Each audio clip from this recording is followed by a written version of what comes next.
De que maneira nós poderíamos definir a providência de Deus? Nós poderíamos dizer o seguinte: Deus continuamente participa em todas as coisas criadas. E participando delas e ao fazê-lo, em primeiro lugar, Deus mantém em existência com as propriedades que as criou.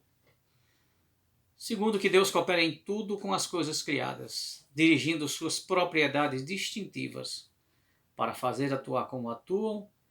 E, finalmente, Deus dirige todas as coisas para que cumpram os seus propósitos.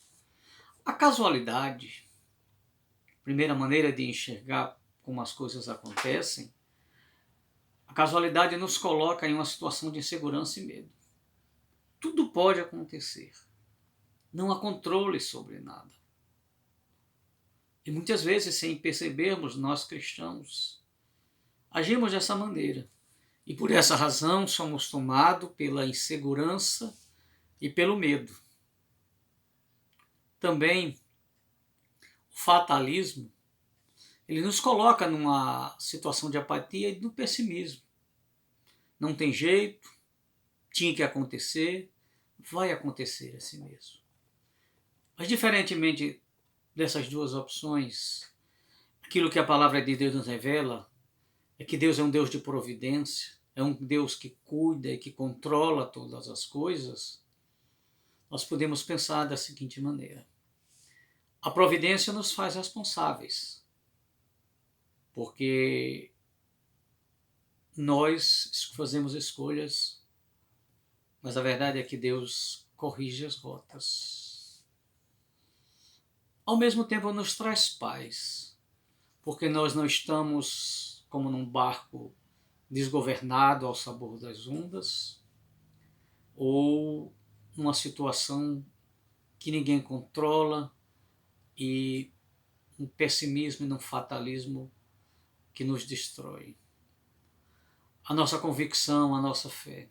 Há um Deus soberano, um Deus que tem pensamentos e caminhos acima dos nossos. Há um Deus que é justo, que é bom, que é sábio, que em todas as coisas está operando para o nosso bem. A doutrina da providência nos anima a combinar uma confiança completa no controle soberano de Deus com o dever de percebermos que nós usamos os meios ordinários para que as coisas resultem da mesma maneira que Deus tem planejado que Ele quer que aconteça. Foi Sproul, teólogo falecido ano passado, teólogo reformado, que disse: ainda que o destino é cego, Deus tudo vê. Ainda que a fatalidade seja impessoal, Deus é Pai. Ainda que a fortuna não tenha voz, Deus pode falar. Não há forças impessoais e cegas atuando na história em que vivemos.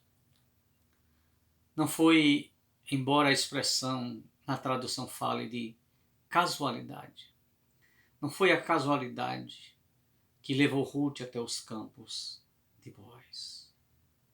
É verdade que Elimeleque fez escolhas erradas. Deixou Belém, a terra do pão.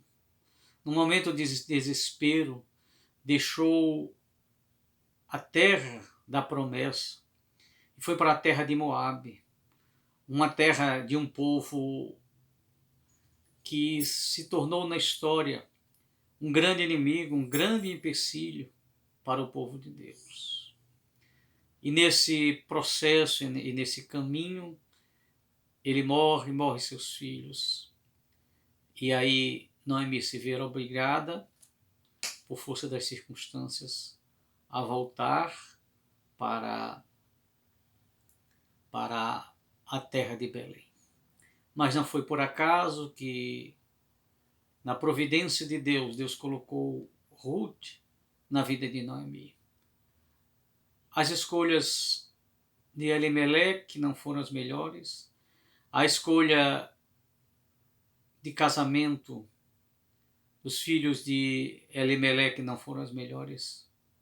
Mas Deus, na sua infinita soberania e providência, corrigiu a rota E aí Ruth entra na história como providência de Deus, acompanhando sua sogra, cuidando dela e, acima de tudo, na providência de Deus, entrando na história de Davi e, acima de tudo, entrando na história do Rei Jesus.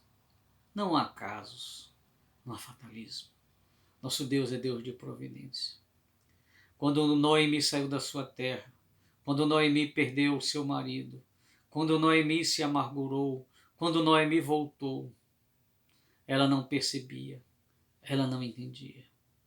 Mas havia um Deus sábio, soberano, um Deus de providência, cuidando da história, cuidando da sua vida, cuidando de cada detalhe, para que um dia, ao lermos esse livro, nós pudéssemos ver como um fio de ouro que percorre o tecido, como uma mão sábia dirigindo cada detalhe, fez com que essa história maravilhosa chegasse até nós, para nós sabermos da providência e do cuidado de Deus em cada detalhe. Na vida de Noemi, na vida de Ruth, na minha vida, na sua vida. Que Deus nos abençoe. Amém.